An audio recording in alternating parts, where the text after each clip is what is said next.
بسم الله الرحمن الرحيم الحمد لوليه والصلاة على نبيه اما بعد.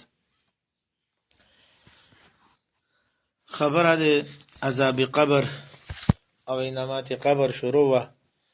منکرین عذاب قبر او داغي دلایل او جوابات هغه شوي.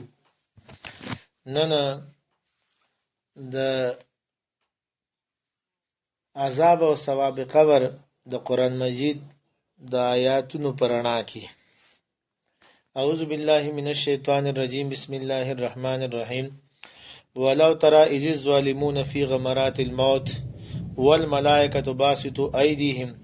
اخرجوا انفسكم اليوم تجزون عذاب الهون بما كنتم تقولون على الله غير الحق وكنتم عن آياته تستكبرون. او کچری تاسو لیدلې په هغه وخت کې چې کله د ظالمان خلق د مرګ په سختیانو کې وي او فرشتي لاس راوګدوي او ورته وایي چې خپل ځانونه خپل ساګانې راوباسئ، نن به تاسو ته د عزت د ذلت والا عذاب درکولې کیږي په وجه د دې چې تاسو په الله تعالی باندې ناحقه دروغ خبرې کولې او تاسو د الله تعالی د آیتونو نه اعراض کوو، تکبر والا اعراض مو کوو. دې کې چې کله دا ظالم خلق دا د ځنکدن په سختیو کې په دغه وخت کې فرشتي ورته وایي چې بس خپل ساره وباسي او بیا ورته وایي الیوم تجزون، نن به تاسو ته د رسوایی والا عذاب درکول کېږي. نن ورځ کومه ده؟ نبی کریم صلی الله علیه وسلم په زمانه کې کم ظالمانو هغه ته ویلی شوی دا غینه رواله تر اوسه پورې څومره ظالمان د دنیا نه تللی ټول ته دا ویلی شوی چې نن به تاسو ته د رسوایی والا ذلت والا عذاب درکول کیږي. دا نن ورځ دا د قبر د عذاب. اعوذ بالله من الشیطان الرجیم بسم الله الرحمن الرحیم ولو ترى اذ يتوفى الذين كفروا الملائكه يضربون وجوههم وادبارهم وذوقوا عذاب الحريق. او کچری تا لیدلې چې کله فرشتي دا کفر کوون کې خلق داغو سا اخلي نو په مخونو باندې او په ملاګانو باندې ضربونه ورکوي او دا ورته وي چې وسکي د سوزیدون کې عذاب مزه. نو دا په ملا باندې او په مخ باندې وهل د فرشتو وهل الله دې وساتي، دا د مرګ د وخت نه دا سختی شروع شي او بیا ورته وایم چې سیزون کې عذاب داغي مزه وسکي. الله تعالی فرمای حتى اذا جاءتهم رسلنا يتوفونهم قالوا اينما كنتم تدعون من دون الله قالوا ضلوا عنا وشهدوا على انفسهم انهم كانوا كافرين. تر دې پورې چې زمونږ راغلي شي فرشتي د دوی د روح قبض کولو د پاره دي تراشي، نو دوی نه به تاسو کوي چې د الله تعالی نه علاوه چې کم څوک تاسو را بلل د چا بندگی مو کوله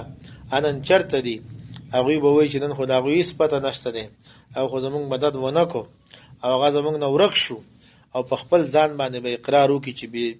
به شکه منګه انکار کوون کیو. دا قبر کې عذاب نه وي نو دوی دا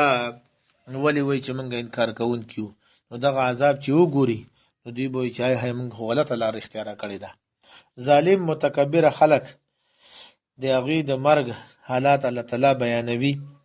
الله تعالی یو عجیب اسلوب دی، کله اول د کافرانو تذکرو کې بیا د مسلمانانو، کله اول د مسلمانانو تذکرو کې بیا د کافرانو منافقینو وغیرہ. نو سوره نحل آیت نمبر 28-29 کې د ظالمو خلکو تذکرہ کوي او بیا آیت نمبر 32 کې د مؤمنانو تذکرہ کوي. نو الله تعالی فرمای الذين تتوفاهم الملائکه ظالمي انفسهم فالقوا السلام ما كنا نعمل من سوء بلا ان الله عليم بما كنتم تعملون فادخلوا ابواب جهنم خالدين فيها فلبئس مثوى المتكبرين. چې کوم خلکو ته فرشتي مرګ په داسې حالات کې راوړي چې هغه په خپل ځانونو باندې ظلم کوي، نو په هغه وخت کې دا ټول نشه به ختم شي او هغه به هاند زبو کی او ډیر په هغه سره بدوی د دروغ او معذرت پیش کوي چې منګه خو اس بد کارونه نه دي کړی. فرشتي به ته جواب کوي او بشک الله تعالی خپويږي تاسو چې څه کول پس اوس د جهنم دروازو کې داخل شئ او په دې کې همیشه همیشه اوسېږئ سب بده ټکانه ده د تکبر کوونکو دپاره نو فدخلوا ابواب جهنم فرشتي به ورته دغه وایي چې اوس د جهنم په دروازو کې داخل شي دا د مرګ په وخت کې ورته وایي لہذا مرګ پسې فوراً د عذاب سلسله شروع کیږي مؤمنان مبارک الله فرمای الذين تتوفاهم الملائکه طیبین یقولون سلام علیکم ادخلوا الجنه بما كنتم تعملون کوم خلق ته چې فرشتي په داسې حالات کې مرګ راوړي چې هغه پاکیزه حالت کې وي نو فرشتي د دوی استقبال کوي او ورته وایي سلام علیکم یعنی په تاسو د سلامتیا وي جنت ته داخل شي د خپل نیک اعمال په بدله کې نو جنت ته داخله اخو په آخرت کې ده اخو چې کله قیامت قائم شي حشر هغه مرحله تیر شي بیا ده نو دا اوس قبر د جنت د باغچونو باغچه وګرځي ځکه ورته وایي چې داخل شي پاغه کې سورة المؤمنون کې الله تعالی فرمای حتى اذا جاء احدهم الموت قال رب ارجعون لعلي اعمل صالحا فيما تركت كلا انها كلمه هو قائلها ومن ورائهم برزخ الى يوم يبعثون فاذا نفخ في الصور فلا انساب بينهم يومئذ ولا يتساءلون تر دې پوري چې په دوی کې بچا باندې مرګ راشي د بد خلکو کې نو هغه به وایي ای زما پروردګار ما بیا دنیا ته ولېږه چې کم مال او دولت او ځمکه وغیره ما پریخي دي او راغلی ما چې په هغې کې څه نیکي وګټم دته به وویلی شي داسې هرګز نشي کېدی دا خو یوه خبره ده چې دی کوي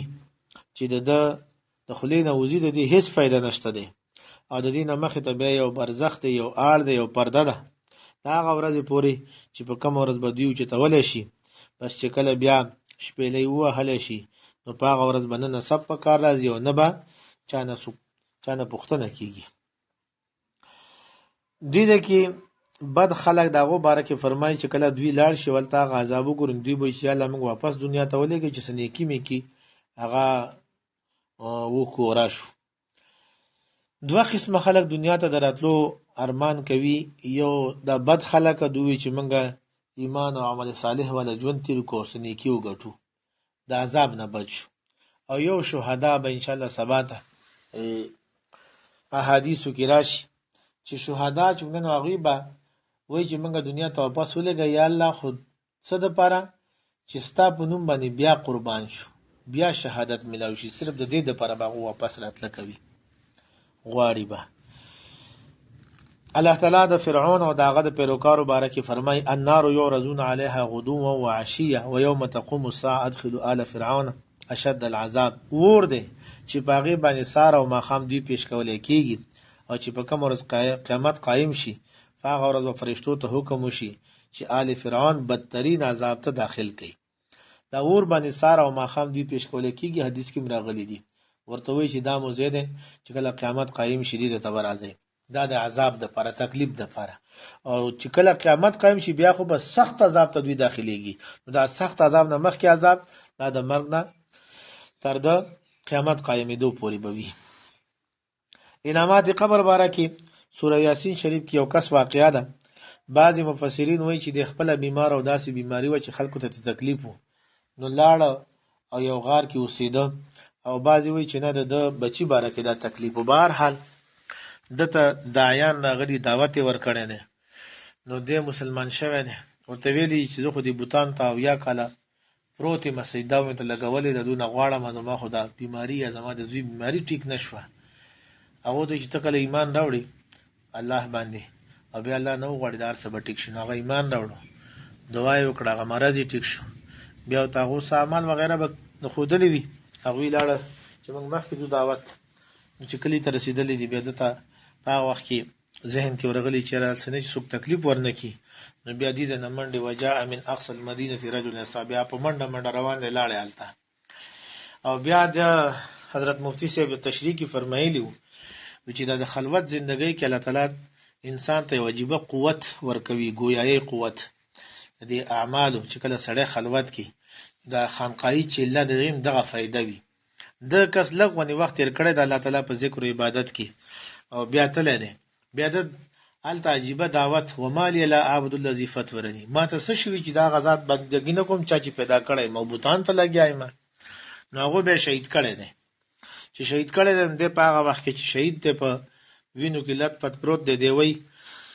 قیل ادخل الجنه قال یا لیت قومي يعلمون بما غفر لي ربي وجعلني من المكرمين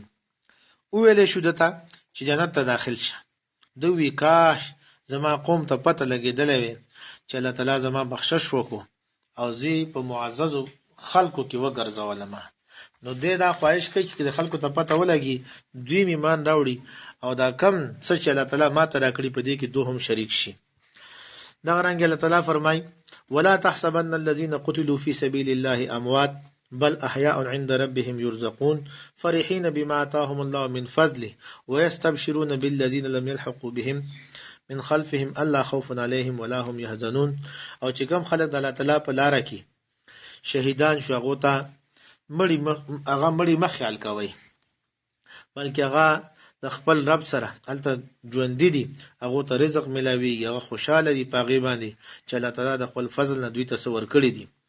او د هغه خلکو بارکه خوشخبری حاصلوي چې اوسه پر لا دنیا کې دوی نه پای رستو پاتې دي او دوی سره نه دي ملاو شوی او دنیا کې هغه د دوی په نقش قدم باندې روان دي په دوی باندې نه خوف او نه بدوی غمگین وي نو به هر حال شهدا او ته هم چې کوم دنو انعامات و غیره هغه ملاويږي او تر دې پورې چې هغه دنیا کې کم کسان پاتې وي دغه مرګري وي دغه بارکه خوشخبری هم حاصلوي